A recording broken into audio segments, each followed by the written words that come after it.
amici della Tenda TV, siamo in Piazza del Popolo a Vittorio Veneto in una giornata, devo dire, molto particolare, una giornata in compagnia degli amici dell'Istituto Alberghiero Beltrame di Vittorio Veneto. Abbiamo qui 3 professori di rosso vestiti, quindi in clima natalizio, e abbiamo la preside Cavallini. Prima di dare la parola alla preside, io chiederei al professor Marchi di raccontarci un po' questa giornata, una giornata che è iniziata al mattino presto e si sta concludendo nelle ultime ore proprio col favore anche delle tenebre, una giornata in cui i vittoriesi, tutti, dai più piccoli ai più grandi, hanno potuto apprezzare le vostre prelibatezze. Come è nata l'idea?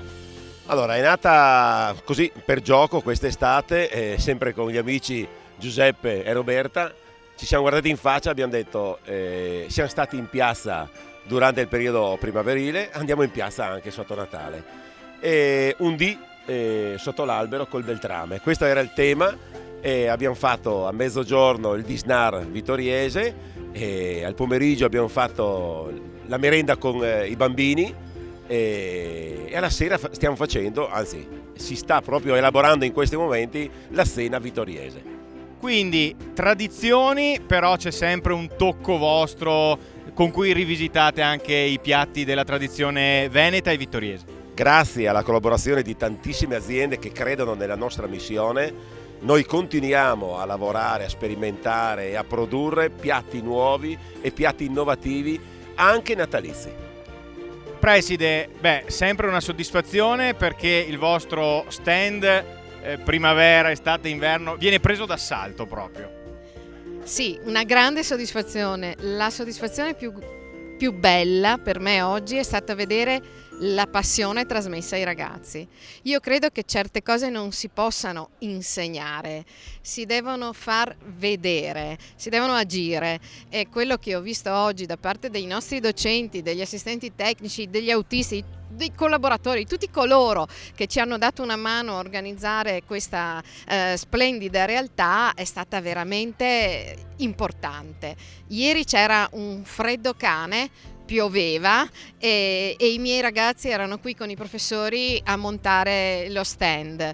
Oggi il sole ci ha baciati e quindi abbiamo potuto godere tutti di questa grande fatica, perché organizzare queste attività è anche una grande fatica. Si smonta una scuola, quindi anche chi non è oggi qui in piazza fisicamente ha lavorato per poter essere qui, e anche un grazie a tutto il gruppo che ha permesso a noi di partecipare e di condividere questa esperienza.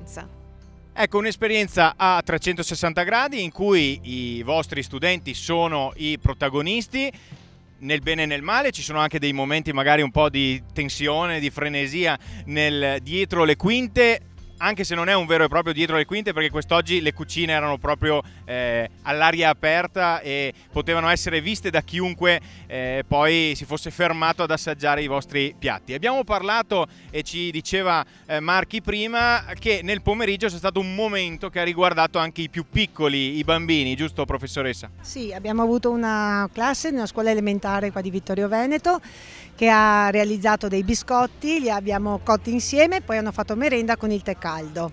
E volevo anche aggiungere che oltre alla tradizionale pinza, volevo sottolineare questa cosa, che non manca mai. Non manca mai qui a Vittorio Veneto, abbiamo voluto dare un tocco di innovazione e di creatività con un dolce appunto inventato, creato, coniato da noi, a base di ricotta dell'Agricansiglio. Poi abbiamo un biscuit fatto con del mais piadera e un centro, un cuore di figo moro caramellato. Quindi proprio per tutti i gusti, per tutti i gusti.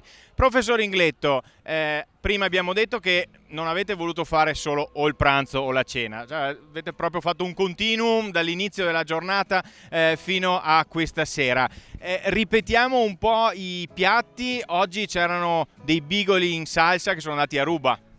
Sì, per il pranzo noi abbiamo servito i bigoli in salsa con una cialda di formaggio 13 lune, che è un formaggio di Fregona stagionato all'interno delle grotte del Cagliarone per 13 mesi, e accompagnato poi con la pinza vittoriese. Mentre per la sera serviamo la minestra di riso e verze, un po' rivisitata, con un crostino alle erbette e una trota affumicata alle erbe.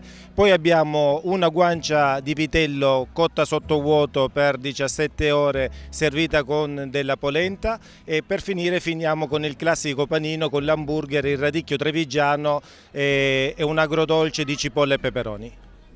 L'unico rammarico per i nostri telespettatori è che quando vedranno questa intervista ormai non potranno correre qui in piazza.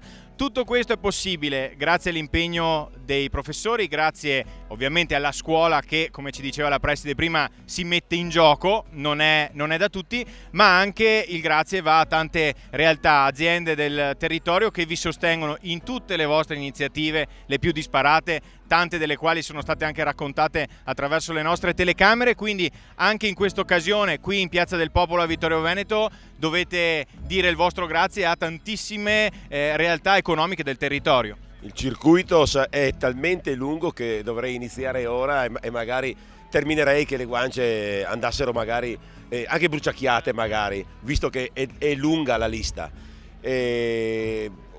Penso che l'abbiamo fatta più volte, dalla Grey Cansiglio a De Stefani, alla Friultrota, alla Soligo, non vorrei dimenticarne altre, però sicuramente sono quelle che anche nelle precedenti trasmissioni ci hanno sempre sostenuto, insomma. Ecco preside, in chiusura di questo collegamento lasciamo un qualcosa rivolto ai vostri studenti. Queste iniziative servono proprio per crescere, no? Assolutamente. L'invito ai miei studenti è quello di appassionarsi, così come lo sono i loro docenti chef, a questa professione, che vuol dire anche creatività, vuol dire mettersi in gioco, vuol dire guardare avanti, guardare al futuro, vedere qual è il destino e il futuro del food and beverage, perché i tempi cambiano le tendenze, e per esempio una cosa che dovranno imparare è narrare il cibo e il vino. E questo sarà un appuntamento che noi ci diamo, spero per la primavera, su questo tema. Quindi saper raccontare le pietanze che vengono preparate con tanto amore. In chiusura? Ecco, volevo sottolineare anche che oggi abbiamo venduto i biscotti col cuore, è un'iniziativa che noi sosteniamo ogni anno per il pediatrico di Treviso, e abbiamo venduto anche delle torte, dei biscotti decorati anche dai nostri ragazzi non presenti, perché diciamo che ci sono anche classi che non sono presenti. Ma hanno lavorato comunque. Hanno lavorato, ci hanno fatto delle cose bellissime che noi dopo abbiamo venduto con le classi presenti, ecco, quindi volevo ringraziare tutti, perché insomma senza di loro non avremmo avuto tutte queste belle cose. Certamente, e veramente in chiusura a questo punto lascio il professor Ingletto gli auguri ai nostri concittadini, ai nostri telespettatori di buon Natale da parte del Beltrame. Sì, il Beltrame augura a tutti i cittadini vittoriesi e vittoriesi dintorni un buon Natale e soprattutto delle buone festività. Lo abbiamo fatto lo scorso anno vendendo appunto le torte, e una parte del ricavato l'abbiamo devoluto in beneficenza. Lo abbiamo fatto quest'anno e quindi speriamo il prossimo anno di fare le cose ancora più in grande rispetto a quest'anno. Chi lo sa, chi lo sa. Buon Natale appunto a tutti i nostri telespettatori dall'Istituto Beltrame qui in Piazza del Popolo a Vittorio Veneto.